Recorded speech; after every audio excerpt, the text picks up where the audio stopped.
আউযু বিল্লাহি মিনাশ শাইতানির রাজিম বিসমিল্লাহির রহমানির রহিম। কুতুবুল আউলিয়া শাহনশাহ শ্রীকোট আল্লামা হাফেজ সৈয়দ আহমদ শাহ শ্রীকোটি আল কাদেরী রহমতুল্লাহ আলাই 1856 সালে, মতান্তরে 1857, মতান্তরে 1852 সালে পাকিস্তানের উত্তর পশ্চিম সীমান্ত প্রদেশ হরিপুর জেলার শেতালু শরীফে, বর্তমান খাইবার পাখতুনখোয়া পাকিস্তানের শ্রীকোটের ঐতিহ্যবাহী সৈয়দ বংশের মাসওয়ানি গোত্রে জন্মগ্রহণ করেন। তিনি বংশ পরম্পরায় রসুল করিম সাল্লাল্লাহু তাআলা আলাইহি ওয়াসাল্লামের 38তম অধস্তন পুরুষ ছিলেন এবং সৈয়দুশ শুহাদা ইমামে হুসাইন রাদিয়াল্লাহু তাআলা আনহুর 36তম অধস্তন পুরুষ। তিনি পারিবারিক ঐতিহ্য অনুসারে বুনিয়াদি তালিম তারবিয়াত লাভ করেন এবং কোরআনুল করিমের হেফজের মাধ্যমে তার প্রাতিষ্ঠানিক শিক্ষার যাত্রা শুরু করেন। এরপর তৎকালীন ভারতের বিভিন্ন দ্বীনি মার্কাজ হতে কোরআন হাদিস ফিকহ সহ বিভিন্ন বিষয়ে উচ্চতর জ্ঞান অর্জন করেন। তিনি 1297 হিজরির শাবান মাসে 1880 খ্রিস্টাব্দে মুমতাজুল মুহাদ্দিসিন হিসেবে প্রাতিষ্ঠানিক শিক্ষার সর্বশেষ সনদ অর্জন করেন। পরবর্তীতে কোনো এক শুভক্ষণে একই হুসাইনি বংশের মাসওয়ানি ধারার একজন বুজুর্গ কন্যার সাথে বিবাহ বন্ধনে আবদ্ধ হন। এরপর তিনি তার অর্জিত জ্ঞান ও প্রজ্ঞাকে কাজে লাগিয়ে কলেমার দাওয়াত দেওয়ার উদ্দেশ্যে সুদূর দক্ষিণ আফ্রিকায় পাড়ি জমান। তিনি সেখানকার বন্দর এলাকা কেপটাউন, মোম্বাসা, জাঞ্জিবার ইত্যাদি এলাকায় হালাল রুজির জন্য ব্যবসা করতেন এবং স্থানীয় কৃষ্ণাঙ্গ ও মুসলিমদের কাছে কলেমার দাওয়াত দিতেন। ডক্টর ইব্রাহিম এম মাহাদি লিখিত a short history of Islam in south Africa গ্রন্থে বলা হয়েছে যে দক্ষিণ আফ্রিকায় ইসলাম প্রচারকদের মধ্যে সবচেয়ে বেশি সফলকাম হয়েছিলেন সৈয়দ আহমদ শাহ পেশোয়ারি নামক একজন ভারতীয় ব্যবসায়ী। সৈয়দ আহমদ শাহ শ্রীকোটি রাদিয়াল্লাহু তাআলা আনহু ইসলাম প্রচারে যেমন ব্যাপক সফলতা অর্জন করেন, ঠিক তেমনি ব্যবসায়ীদের মাঝেও শীর্ষস্থানীয় একজন ব্যবসায়ী হিসেবে গণ্য হতেন। 1911 খ্রিস্টাব্দে তিনি তার ব্যবসার অর্জিত অর্থ দিয়ে দক্ষিণ আফ্রিকার সর্বপ্রথম জামে মসজিদটি নির্মাণ করেন, যা ডক্টর ইব্রাহিম মাহাদির ওই গ্রন্থে উল্লেখ করা হয়েছে। মসজিদটি নবদীক্ষিত মুসলমানদের জন্য ইসলাম চর্চার কেন্দ্র হিসেবে ব্যবহৃত হয়েছে। প্রসঙ্গত উল্লেখ্য, উক্ত মসজিদটির দেখভালের দায়িত্ব এখনো রয়েছে হযরত শ্রীকোটি রহমতুল্লাহ আলাইহির ভাইয়ের বংশধরদের হাতে, যার নাম হযরত সৈয়দ মোহাম্মদ ইউসুফ শাহ, যিনি বর্তমান হুজুর কাবলা আল্লামা সৈয়দ মোহাম্মদ তাহের শাহ মুনতাজিরুল আলীর নানা ছিলেন। এবং সেই ইউসুফ শাহ 1911 সালে কেপটাউনে হিজরত করেন বলে তথ্য পাওয়া যায়। এই উদ্দেশ্যে আফ্রিকা থেকে শ্রীকোটি রহমতুল্লাহ আলাই স্বদেশ প্রত্যাবর্তন করেন 1912 সালে। এরপরেই তিনি ওই বছরেই হরিপুরের বিখ্যাত ওলি কাদেরী তরিকার সেই সময়কালের সাজ্জাদানশীন গাউসে দাওরা খলিফাই শাহে জিলা খাজা আব্দুর রহমান চৌরবি রাদিয়াল্লাহু তাআলা আনহুর মতো জগৎ বিখ্যাত অলিকুল সম্রাটের হাতে বয়াত গ্রহণ করেন, যার কোনো প্রাতিষ্ঠানিক শিক্ষা ছিল না বটে, কিন্তু খোদা প্রদত্ত অদৃশ্য জ্ঞানের সাহায্যে 30 পারা বিশিষ্ট বিখ্যাত দরুদ গ্রন্থ মজমুয়ে সালাওয়াতে রসুল সহ প্রায় 16-17টি কিতাবের রচয়িতা ছিলেন। তার পীরের নির্দেশে 1920 সালে তিনি ইসলাম প্রচারের উদ্দেশ্যে বৌদ্ধ শাসিত তৎকালীন বার্মার বর্তমান মিয়ানমারের রেঙ্গুন শহরে চলে আসেন। প্রথম যাত্রাতেই তিনি একাধারে 16 বছর ইসলাম প্রচার প্রসারের জন্য কাজ করে যান, যদিও বা সর্বশেষ পর্যন্ত তিনি 21 বছর এই রেঙ্গুনে অবস্থান করেছিলেন 1941 সালের ডিসেম্বর পর্যন্ত। তার রেঙ্গুন জীবনের শুরুতেই তিনি ক্যাম্বেলপুরের মৌলানা সুলতানের মাদ্রাসায় শিক্ষকতার দায়িত্ব পালন করেন এবং পরবর্তীতে রেঙ্গুনের বিখ্যাত বাঙালি সুন্নি জামে মসজিদ হিসেবে পরিচিত সেই বিশাল মসজিদের খতিব এবং ইমাম হিসেবে দায়িত্ব পালন করেন। এই বিখ্যাত মসজিদটি ছিল তার সুন্নিয়ত শরীয়ত তরিকত প্রচারের মূল কেন্দ্র, যা তার প্রত্যক্ষ তত্ত্বাবধানে 1941 ডিসেম্বর পর্যন্ত অব্যাহত ছিল। বিখ্যাত আলা হযরত গবেষক প্রফেসর ডক্টর মাসুদ আহমদ আঞ্জুমানে শুরাই রহমানিয়ার 1935 সনের রিপোর্টের তথ্যানুসারে জানান যে পীরের নির্দেশকে অক্ষরে অক্ষরে পালন করতে গিয়ে হযরত শ্রীকুটি রাদিয়াল্লাহু তাআলা আনহু 1920 সাল থেকে 1935 সাল পর্যন্ত একাধারে 16 বছর রেঙ্গুন থেকে যান, একটিবারের জন্য স্বদেশে আপনজনদের কাছে যাননি। যদিও এই সময়ের মধ্যে অর্থাৎ 1920 সাল থেকে 1935 সালের মধ্যে পয়লা জিলহজ 1342 হিজরি মোতাবেক 1924 সালের 5 জুলাই দুনিয়া থেকে বিদায় নেন তার পীর খাজা আব্দুর রহমান চৌরবী রহমতুল্লাহ আলাই, এবং 1928 সালের 3 শাবান বুধবারে দুনিয়া থেকে বিদায় নেন তার বড় শাহজাদা হযরত মাওলানা সৈয়দ মোহাম্মদ সালেহ শাহ মাদ্দাজিল্লাহুল আলী। এর আগেই তার পীর শাহনশাহ শ্রীকুটকে খেলাফত প্রদান করেন ওফাতের আগেই, এবং গোপনে লিখিত তার বিখ্যাত সারা জাগানো দরুদ গ্রন্থ 30 পারা বিশিষ্ট মজমুই সালাওয়াত রসুল এর হস্তলিখিত পাণ্ডুলিপি রেঙ্গুনে পৌঁছিয়ে দেন, এটাকে ছাপানোর নির্দেশ দেন এবং বলে দেন যে এই কাজ শেষ না হওয়া পর্যন্ত তিনি যেন রেঙ্গুন না ছাড়েন এবং স্বদেশ প্রত্যাবর্তন না করেন। আর এই জন্যই তিনি একাধারে 16 বছর পরই স্বদেশে গিয়েছিলেন ছাপানোর কাজ সমাপ্ত করবার পর। 1933 সালেই এত বড় গ্রন্থ 30 পারা মজমুয়ে সালাওয়াত রসুলের ছাপানোর কাজ শেষ করেন এবং রেঙ্গুন থেকে প্রথম প্রকাশ পায় এই গ্রন্থ। 1935 সালে 16 বছরের মাথায় প্রথমবারের মতো তিনি স্বদেশে যান। 1901 সালে পীরের হাতে প্রতিষ্ঠিত হরিপুর দারুল উলুম ইসলামিয়া রহমানিয়া পরিপূর্ণভাবে তার হাতে পৃষ্ঠপোষকতা পায়।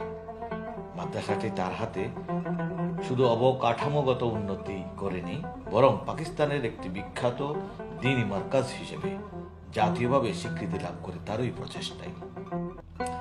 তিনি রেঙ্গুনে 1941 সালের ডিসেম্বর পর্যন্ত মোট 21 বছর অবস্থান করেন।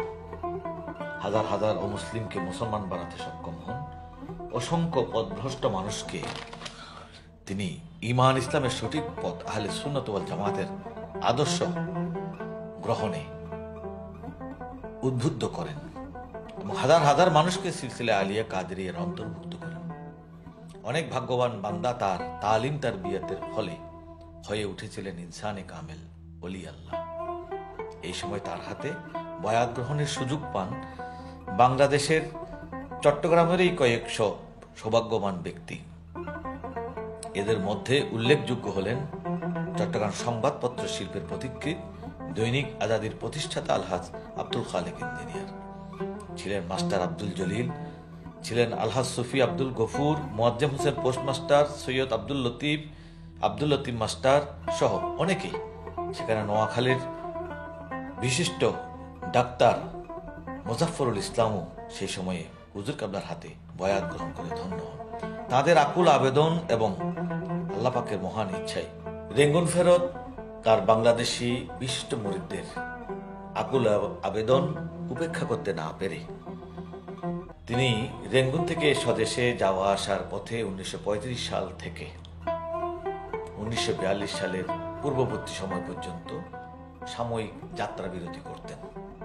এই সময়ে 1937 সালের 29 আগস্ট তার এই বিশাল দ্বীনি মিশনকে চট্টগ্রামে সাংগঠনিক রূপ দেওয়ার জন্য রেঙ্গুন ফেরত চট্টগ্রামের মুরিদ এবং এখানকার মুরিদদের সমন্বয়ে আঞ্জুমানে শুরায়ে রহমানিয়া চট্টগ্রাম শাখা গঠন করেন। যেই শুরায়ে রহমানিয়ার মূল শাখা তখনও রেঙ্গুনে ছিল, যা রেঙ্গুনে 1925 সালের 15 ফেব্রুয়ারি প্রতিষ্ঠা লাভ করে এবং 1942 সালের শ্রাবণ মাস থেকে তিনি বাংলাদেশে আসা যাওয়া শুরু করেন। এই সময় তিনি অবস্থান করতেন কোহিনুর ইলেকট্রিক প্রেস বা কোহিনুর মঞ্জিলে, যে মঞ্জিলের প্রতিষ্ঠাতা চট্টগ্রামের সংবাদপত্র শিল্পের স্থপতি আলহাজ আব্দুল খালেক ইঞ্জিনিয়ার।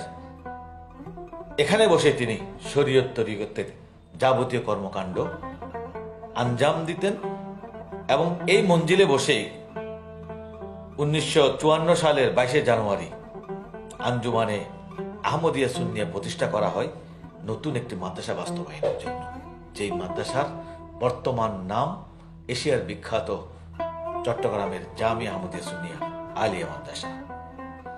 এবং যেহেতু আগে একটি আঞ্জুমান ছিল, আঞ্জুমানে শুরাই রহমানিয়া, চট্টগ্রামে 1937 সাল থেকে, আবার নতুন মাদ্রাসা জামিয়া আহমদিয়া সুন্নিয়া বাস্তবায়নের জন্য আরেকটি আঞ্জুমান গঠিত হয় 22 জানুয়ারি 1954 সালে। একই ব্যক্তিদের দিয়ে দুইটি আঞ্জুমান পরিচালনা না করে একটি আঞ্জুমান গঠনের প্রয়োজনে 1956 সালে 18 মার্চ দুই আঞ্জুমানকে এক করে আঞ্জুমানে রহমানিয়া আহমদিয়া সুন্নিয়া নামে এই নতুন আঞ্জুমান আত্মপ্রকাশ করে। 1954 সালের 22 জানুয়ারি নতুন মাদ্রাসা বাস্তবায়নের জন্য গঠিত হয় এই আঞ্জুমানে আহমদিয়া সুন্নিয়া। এবং 1954 সালের 17 ফেব্রুয়ারি এক ঐতিহাসিক সভায় নতুন মাদ্রাসার নাম প্রস্তাব করা হয় মাদ্রাসায়ে আহমদিয়া সুন্নিয়া। আর 1956 সালে যখন এই মাদ্রাসার একাডেমিক ক্লাস আরম্ভ হবে, ঠিক সেই সময়ে আরেকটি সভায় সিদ্ধান্ত নেওয়া হয় এই মাদ্রাসাকে বিশ্ববিদ্যালয়ে রূপান্তর করা হবে। তাই বিশ্ববিদ্যালয় শব্দের প্রতিশব্দ হিসেবে এই মাদ্রাসার নামের সাথে জামিয়া শব্দ যুক্ত করা হয় এবং বলা হয় যে যেহেতু পর্যায়ক্রমে এই মাদ্রাসাকে একটি পরিপূর্ণ বিশ্ববিদ্যালয়ে রূপ দেওয়া হবে, তাই এই মাদ্রাসার নামের সাথে জামিয়া শব্দ যুক্ত করা হবে। চট্টগ্রাম 16 শহরে স্থাপিত এই মাদ্রাসা আজ অর্ধ শতাব্দী কালেরও বেশি সময় ধরে সুন্নিয়তের প্রাণকেন্দ্র হিসেবে নেতৃত্ব দিয়ে যাচ্ছে। বর্তমানে এই আঞ্জুমান দেশের প্রধান বেসরকারি দ্বীনী সংস্থা হিসেবে সর্বমহলে পরিচিত এবং জামিয়া আহমদিয়া সুন্নিয়া আলিয়া বাংলাদেশের আহলে সুন্নাত ওয়াল জামাতের প্রাণ কেন্দ্র শুধু নয়, প্রধান কেন্দ্র হিসেবে সর্বমহলে স্বীকৃত এবং এশিয়ার অন্যতম শ্রেষ্ঠ দ্বীনী শিক্ষা প্রতিষ্ঠান হিসেবে সবার কাছে সমাদৃত। আজকে সমগ্র এশিয়ায়, এমনকি এশিয়ার বাইরেও আহলে সুন্নাত ওয়াল জামাতের যে প্রচার প্রসার, এর পেছনে এই জামিয়া আহমদিয়া সুন্নিয়ার ছাত্রদের একটি গুরুত্বপূর্ণ অবদান রয়েছে। এবং তার প্রতিষ্ঠিত আঞ্জুমানে রহমানিয়া আহমদিয়া সুন্নিয়ার আওতায় বর্তমানে 1.5 শতাধিক মাদ্রাসা, খানকা, মসজিদ সারা বাংলাদেশে ছড়িয়ে ছিটিয়ে রয়েছে। এমনকি রেঙ্গুন সহ অন্যান্য দেশেও বিভিন্ন প্রতিষ্ঠান রয়েছে, যেগুলো আজকে সারা পৃথিবীতে কোরআন সুন্নাহর সঠিক বাণী, ইসলামের মূল ধারা, আহলে সুন্নাত ওয়াল জামাত, হানাফি মাযহাব এবং শরীয়তের সঠিক শিক্ষাকে মানুষের সামনে তুলে ধরতে সক্ষম হয়েছে। বাংলাদেশে তার সর্বশেষ সফর 1958 সালে এবং এই সর্বশেষ সফরে তিনি যে কয়েকটি গুরুত্বপূর্ণ কাজ সম্পন্ন করেন, এর একটি হচ্ছে তার শাহজাদা মাতৃগর্ভের ওলি আল্লামা হাফেজ সৈয়দ মোহাম্মদ তৈয়ব শাহ রহমতুল্লাহ আলাইকে এই চট্টগ্রামে খেলাফত দান করেন এবং সাজ্জাদানশীন হিসেবে ঘোষণা করে যান। এবং এই বছরই চট্টগ্রামের সফরে, এখানে সর্বশেষ সফরে তিনি নিয়ে আসেন তার বড় নাতি আল্লামা সৈয়দ মোহাম্মদ তাহের শাহ মাদ্দাজিল্লুর আলীকে এবং এখান থেকে তার সর্বশেষ হজব্রত পালন সম্পন্ন হয়। চট্টগ্রাম থেকে সমুদ্র বন্দর হয়ে সফিনায়ে আরবে করে তিনি মক্কা শরীফে হজে রওনা হন। আর সেই হজ যাত্রীদের মধ্যে সর্বকনিষ্ঠ হাজী সাহেব ছিলেন তারও বড় নাতি আল্লামা সৈয়দ মোহাম্মদ তাহের শাহ মাদ্দাজিল্লুর আলী। আর এই কনিষ্ঠ হাজী সাহেবকে হজে নিয়ে যাওয়ার যে উদ্দেশ্য ছিল, যে কারণ ছিল, সেটা তিনি সেই সময়ে তার বিশিষ্ট মুরিদদের কাছে প্রকাশ করেছিলেন যে আমি যখন 1945 সালে হজে গিয়েছিলাম, তখন ফিরবার পথে রসুল পাক সাল্লাল্লাহু আলাইহি ওয়াসাল্লাম আমাকে একটি আধ্যাত্মিক নির্দেশ দিয়েছিলেন, তুমি আগামীবার হজে আসবার সময় অবশ্যই তোমার বড় নাতি তাহের শাহকে নিয়ে আসবা। কিন্তু হযরত তাহের শাহ তখন মাত্র 2-2.5 বছরের বাচ্চা ছিলেন। সেই সময়ের পরিস্থিতিতে এত ছোট বাচ্চাকে হজে নিয়ে যাওয়া সম্ভব না হওয়ার কারণে 1958 সালে সেই সুযোগ আসে এবং তার সর্বশেষ সফরে বড় নাতি তাহেরশাকে নিয়ে তিনি হজব্রত পালন করেন। এবং এই হজের আগের হজ, যে হজে হযরত তাহেরশাকে নিয়ে যাওয়ার নির্দেশ দেওয়া হয়, সেই হজ 1945 সালের হজের সময়ে, সেই সময়ের মদিনায়ে পাকের যিনি প্রধান খাদেম ছিলেন সৈয়দ মাওলানা মঞ্জুর আহমদ, তিনি হযরত শ্রীকুটি রহমতুল্লাহ আলাইহির হাতে বয়াত গ্রহণ করেন। হযরত শ্রীকুটি রহমতুল্লাহ আলাইহি তাকে বয়াত করতে প্রথমত অস্বীকৃতি জানিয়েছিলেন, বলেছিলেন আপনি এই মদিনায়ে পাকের খাদেম, পৃথিবীতে আপনার চেয়ে এত বেশি সম্মানিত ব্যক্তি কে আছে, আপনি কেন আমার হাতে বয়াত হবেন? তখন তিনি বলেছিলেন, আমি নিজের ইচ্ছায় আপনার কাছে আসিনি, আমি আপনাকে চিন্তাও না, আমি যার খাদেম তার পক্ষ থেকে নির্দেশিত হয়েছি, আপনি এখানে মদিনায়ে পাকে অবস্থান করছেন, আমি যেন আপনার হাতে বায়াত হয়ে ধন্য হই, তাই হুজুর আমাকে ফিরিয়ে দেবেন না, আপনি আমাকে বায়াত গ্রহণ করুন। তখনই তিনি সৈয়দ মঞ্জুর আহমদকে বায়াত গ্রহণ করেন এবং সৈয়দ মঞ্জুর আহমদের মাধ্যমে মধ্যপ্রাচ্যের প্রাণকেন্দ্র মদিনায়ে পাক থেকেও আহলে সুন্নাত ওয়াল জামাত এবং শরীয়ত তরিকতের গুরুত্বপূর্ণ দায়িত্ব তিনি পালনের ব্যবস্থা করে যান। আল্লামা সৈয়দ আহমদ শাহ শ্রীকুটি রহমতুল্লাহ আলাইহি 1961 সালে 27 এপ্রিল 1380 হিজরির 11 জিলকদ বৃহস্পতিবার দরবারে আলিয়ে কাদেরিয়া শ্রীকুট শরীফেই ওফাত বরণ করেন। তার নামাজে জানাজা ইমামতি করেন তারই সাজ্জাদানশীন আল্লামা হাফেজ সৈয়দ মোহাম্মদ তৈয়ব শাহ রহমতুল্লাহ আলাইহি। তাকে সমাহিত করা হয় তারই প্রতিষ্ঠিত মসজিদ কমপ্লেক্স, যেটা 1901 সালে তিনি নিজের অর্জিত অর্থ দিয়ে নির্মাণ করেছিলেন। দরবারে আলিয়া কাদেরিয়া শ্রীকুটের শেতালু শরীফে তাকে, সেই মসজিদ কমপ্লেক্সে তাকে দাফন করা হয়।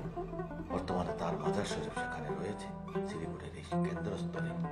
তার শতাধিক বছরের হায়াতে লাখো মানুষকে তিনি আলোর পথ দেখিয়েছেন এবং তার এই দ্বীনের প্রচারের আলো শুধু পাকিস্তান, ভারত, রেঙ্গুন আর বাংলাদেশে সীমিত নয়, শুধু মধ্যপ্রাচ্য, পূর্বে আফ্রিকা, পূর্বের পশ্চিমের আফ্রিকা এবং পূর্বে বার্মা আর মধ্যপ্রাচ্য সহ আরব, মক্কা, মদিনা, বাগদাদ সর্বত্র ছড়িয়ে আছে, এখনো তার স্বাক্ষর মিলছে। আজকে আমরা এমন এক মহান মনীষীর শতাধিক বছরের খেদমতের যৎসামান্য আমরা উল্লেখ করলাম তার ওফাত বার্ষিকী স্মরণে। আল্লাহ পাক তার এই খেদমতকে কবুল করুন এবং সারা পৃথিবীতে তিনি যে মসলকে আলা হযরত সহ ইসলামের মূল ধারার যে পরিচয় দুনিয়াবাসীকে করে দিয়েছেন, সেটা আজ একটি গতিশীল ধারা হিসেবে বিশ্ববাসীর কাছে সমাদৃত হচ্ছে। পৃথিবী যতই শেষের দিকে যাবে, ততই নতুন নতুন গবেষণায় অর্থাৎ শাহনশাহ শ্রীকুট সৈয়দ আহমদ শাহ শ্রীকুটি রহমতুল্লাহ আলাইহির অবদান মানুষের সামনে স্পষ্ট হয়ে আসবে। আল্লাহ পাক আমাদেরকে এমন মহান ওলির জীবন থেকে শিক্ষা গ্রহণ করে ত্যাগের মানসিকতা অর্জন করে আমরা যেন দ্বীনের খেদমতে নিজেকে নিয়োজিত করতে পারি, সেই তৌফিক দান করুন। কারণ তিনি এমন এক হাস্তি, তিনি বলেছিলেন, মুঝে দেখনা হে তো মাদ্রাসা কো দেখো, মুঝসে মোহাম্মত হে তো মাদ্রাসা কো মোহাম্মত করো। তিনি মানুষকে মাদ্রাসাকে ভালোবাসবার যে তালিম দিয়েছেন, আজ তারই ফলশ্রুতিতে 1.5 শতাধিক মাদ্রাসা ইতিমধ্যে প্রতিষ্ঠিত হয়েছে। আলহামদুলিল্লাহ, এই 1.5 শতাধিক মাদ্রাসার প্রাণ হচ্ছে হুজুর শাহীন শাহ শ্রীকুটের বড়নাতি মুর্শিদে বরহক গৌসুজ্জামান সৈয়দ মোহাম্মদ তাহেরশাহ মাদ্দাজিল্লুল আলী। আর এগুলো প্রশাসনিকভাবে দক্ষ নিয়ন্ত্রণে যার হাতে পরিচালিত হচ্ছে, তিনি হচ্ছেন হুজুর শাহীন শাহ শ্রীকুটের ছোট নাতি, যাকে পীরে বাঙ্গাল বলেছেন শাহীন শাহ শ্রীকুট, আল্লামা পীর সৈয়দ মোহাম্মদ সাবের শাহ মাদ্দাজিল্লুল আলী।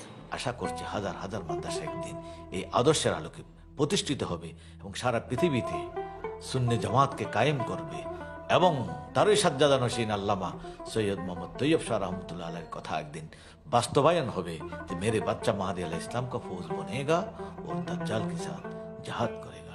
इंशाल्लाह এই মিশন গৌসে পাকের মিশন, এই মিশন একদিন ইমাম মাহাদি আলাইহিস সালামের মিশন হিসেবেই বিশাল মোহনায় মিলিত হবে। আল্লাহ পাক তৌফিক দান করুন, আমিন।